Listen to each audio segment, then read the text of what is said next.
Aujourd'hui, j'aimerais partager avec vous une histoire très personnelle. À l'aide de ces images, je voudrais vous expliquer pourquoi ce projet est si important pour moi et pourquoi il est resté si proche de mon cœur pendant toutes ces années. Beaucoup d'entre vous me connaissent de l'époque où j'étais curé à Eschweiler. C'est là que j'ai eu la chance de rencontrer de nombreuses personnes formidables, dont Isidore, qui m'a encouragé à raconter cette histoire. Lorsque l'on m'a demandé quel projet je souhaiterais voir se réaliser en Tanzanie, la réponse m'est venue immédiatement à l'esprit. La raison en est mon propre parcours. Chaque fois que je pense aux enfants et à l'éducation, je repense à mes origines et aux opportunités qui ont changé ma vie. J'ai grandi en Tanzanie dans des conditions très modestes. Quand j'étais jeune, j'ai servi pendant de nombreuses années comme enfant de chœur. Parce que j'étais très engagé dans la vie paroissiale, un prêtre est venu un jour dans notre paroisse avec des formulaires d'inscription pour un petit séminaire. À cette époque, j'étais encore à l'école primaire. Pour être honnête, je ne savais pas bien lire et je ne savais pas bien écrire. Apprendre était difficile pour moi. Mais malgré ces difficultés, une opportunité m'a été offerte. J'ai été admis au séminaire, j'ai poursuivi mes études et je suis finalement devenu prêtre. Aujourd'hui, avec le recul, je me rends compte qu'une seule opportunité a changé complètement le cours de ma vie. Cette expérience ne m'a jamais quitté. Et comme vous pouvez le voir sur cette image, voici l'école que je fréquentais. C'était mon école primaire, et chaque fois que je vois ce bâtiment, de nombreux souvenirs me reviennent. Les souvenirs de mon enfance, les difficultés que j'ai connues et les défis auxquels de nombreux enfants tanzaniens sont encore confrontés aujourd'hui sont toujours très présents dans mon cœur. C'est pourquoi j'aimerais d'abord vous parler des écoles primaires en Tanzanie et de la réalité que vivent encore aujourd'hui de nombreux enfants. Au début des années 1960, peu après l'indépendance, le gouvernement a promu le swahili comme langue commune pour tout le pays. L'un des moyens utilisés pour atteindre cet objectif fut la construction d'écoles primaires dans toute la Tanzanie. L'objectif principal était de créer des écoles, indépendamment de leur éloignement des villages et des communautés. C'est ainsi que de nombreuses écoles ont été construites dans des régions isolées. L'idée était que des enfants venant de différentes régions puissent se retrouver à l'école et grandir en partageant une langue commune, le swahili. Si vous vous intéressez à l'histoire de la Tanzanie, vous découvrirez le concept d'Ujamaa qui se trouvait derrière cette vision. C'était une idée ambitieuse, mais elle n'a pas toujours produit les résultats espérés. Encore aujourd'hui, de nombreuses écoles primaires restent éloignées des communautés qu'elles sont censées servir. Et c'est précisément dans cet environnement que j'ai moi-même fréquenté l'école primaire. Sur cette image, vous pouvez voir le bâtiment scolaire. À l'époque, il devait accueillir environ 450 enfants. Il y avait un petit bureau administratif, un bloc sanitaire avec 2 pièces, une pour les filles et une pour les garçons, ainsi que quelques salles de classe. Les enseignants utilisaient les mêmes installations. Il y avait également un petit local de stockage. De véritables routes n'existaient pas. Les enfants venaient de nombreux villages différents et l'école que je fréquentais ne se trouvait pas dans mon propre village. J'étais parmi les plus chanceux. Il me fallait environ 1 heure de marche pour me rendre à l'école et 1 autre heure pour rentrer chez moi. Pour beaucoup d'autres enfants, cependant, le trajet était bien plus long. Certains devaient marcher plus de 2 heures dans chaque direction, tous les jours. Telle était la réalité de l'école que j'ai fréquentée et de l'environnement dans lequel j'ai reçu mon éducation primaire. Le défi suivant concernait l'apprentissage lui-même. Apprendre dans une telle école primaire était très difficile. Une salle de classe comptait souvent près de 80 enfants. Les classes étaient surchargées et il y avait tout simplement trop d'élèves pour un seul enseignant. Parfois, les fortes pluies créaient des difficultés supplémentaires. Les enseignants qui vivaient de l'autre côté d'une rivière ne pouvaient pas rejoindre l'école lorsque les cours d'eau étaient en crue et devenaient impraticables. Dans ces situations, les classes étaient simplement regroupées. Par exemple, les élèves de première et de deuxième année se retrouvaient dans la même salle, quelle que soit la matière enseignée. Un seul enseignant essayait alors de s'occuper de tous les enfants à la fois. Si certains enfants perdaient leur attention ou sortaient de la classe, personne ne pouvait vraiment s'en préoccuper. Les enseignants faisaient simplement de leur mieux pour gérer la journée. Dans de telles conditions, il était très difficile pour un enfant d'apprendre correctement à lire et à écrire. Imaginez une salle remplie d'enfants essayant, tous d'apprendre en même temps. Certains écoutaient, certains tentaient de suivre la leçon, d'autres avaient du mal à entendre l'enseignant. Dans un tel environnement, il était presque impossible d'accorder une attention individuelle à chaque enfant. Mais les classes surchargées n'étaient qu'une partie du problème.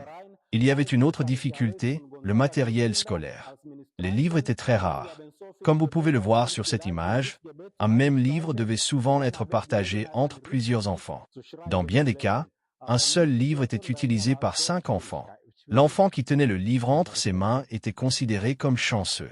Les autres essayaient simplement d'apercevoir la page à distance. Parfois, ils arrivaient à peine à lire ce qui était écrit. Parfois, ils copiaient simplement ce qu'ils voyaient sans réellement le comprendre. Et il arrivait aussi que l'enfant qui avait emporté le livre chez lui ne revienne pas à l'école le lendemain. Il y avait alors un livre de moins à disposition pour apprendre. Telle était la réalité. Aujourd'hui, avec le recul, je me rends compte à quel point j'ai eu de la chance. Ma sœur souhaitait devenir religieuse et fréquentait une école tenue par des sœurs. Grâce à elle, j'ai eu la possibilité d'apprendre correctement à lire et à écrire. Elle m'a aidé à m'exercer.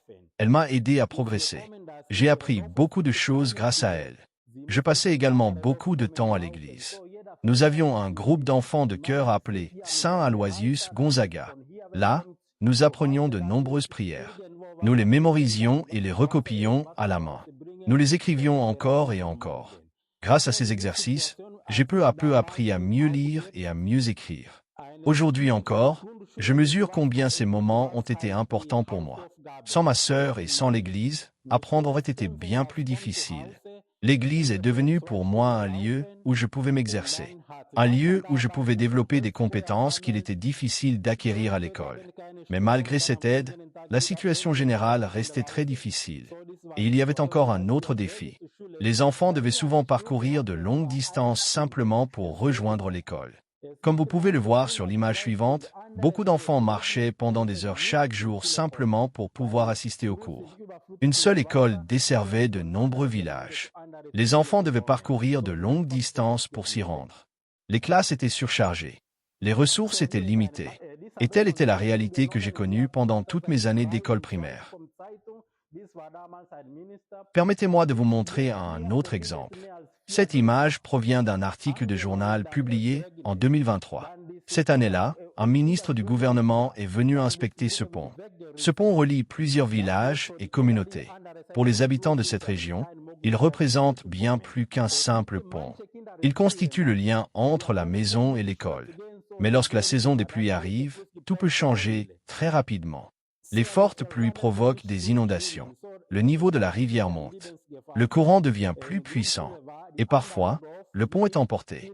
Lorsque cela se produit, les enfants vivant de l'autre côté de la rivière ne peuvent plus rejoindre leur école. Ils se retrouvent complètement isolés. Certains essaient malgré tout de se rendre en classe parce qu'ils sont déterminés à apprendre. Ils prennent des risques et tentent de traverser des rivières comme celle-ci. Mais cela peut être extrêmement dangereux. Dans certaines régions, il y a des crocodiles. Dans d'autres, le courant est très fort. Et beaucoup d'enfants ne savent pas nager. Pour eux, aller à l'école peut devenir un véritable danger. C'est un souvenir qui est profondément gravé dans ma mémoire. Je me souviens de tant d'enfants qui voulaient aller à l'école mais qui n'y parvenaient tout simplement pas. Lorsque je suis devenu prêtre, ces souvenirs sont restés avec moi. Je me suis souvent demandé s'il était possible d'offrir de meilleures opportunités à des enfants comme eux. Lorsque ce pont est détruit, plus de 1000 enfants perdent l'accès à l'éducation. Plus de 1000 enfants. Simplement parce qu'ils ne peuvent plus traverser la rivière. Les autorités peuvent constater les dégâts et des réparations peuvent finalement être réalisées. Mais pendant ce temps, les enfants continuent de manquer les cours. Dans notre région, surtout entre avril et mai, les fortes pluies et les inondations sont fréquentes. Le pont peut être réparé, mais le même problème revient souvent l'année suivante. Ainsi, de nombreux enfants continuent à faire face à des obstacles simplement parce qu'ils ne peuvent pas atteindre leur salle de classe. Il existe également un autre danger.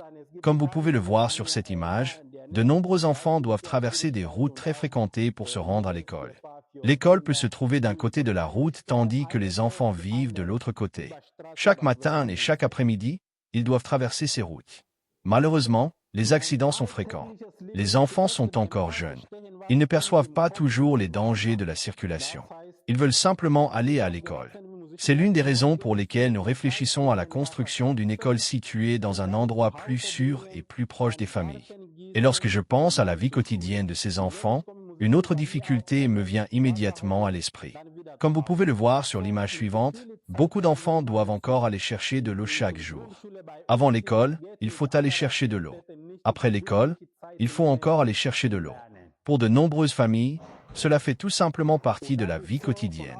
Les enfants parcourent de longues distances en portant de l'eau récipient, souvent avant même de pouvoir faire leurs devoirs ou étudier.